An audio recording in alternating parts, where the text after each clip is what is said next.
فيا أيها المسلم، عليك أن تستغل هذا الشهر المبارك بطاعة الله وبطاعة رسوله صلى الله عليه وسلم.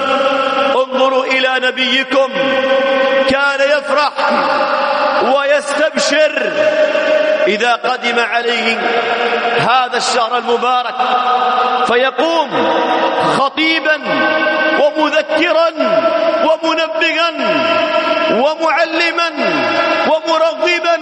ومرغبا بقدوم هذا الشهر المبارك، فيقول: تفتح فيه أبواب السماء وتغلق فيه أبواب الجحيم.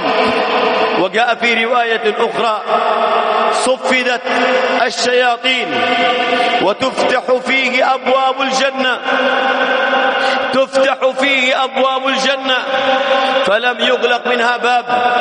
قال أهل العلم: أن يفتح على الناس في هذا الشهر المبارك أنواعا من الطاعات، أنواعا من القربات الميسرة المسهلة في الليل والنهار وفي السر والجهار، فتفتح أبواب الجنان ويفتح الله عز وجل عليك من أسباب الجنة من الطاعات والقربات الشيء الكثير، وتغلق فيه أبواب النار فلم يفتح منها باب.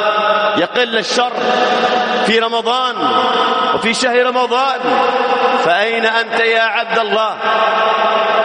أين أنت من الطاعات والقربات؟ الشر يقل، الله عز وجل يصفد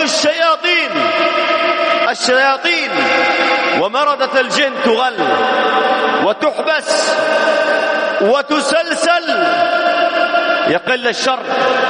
هذا العدو الذي قال: ثم لآتينهم من بين أيديهم ومن خلفهم وعن أيمانهم وعن شمائلهم ثم لا تجد أكثرهم شاكرين. هذا العدو الشيطان يحبس ويسلسل.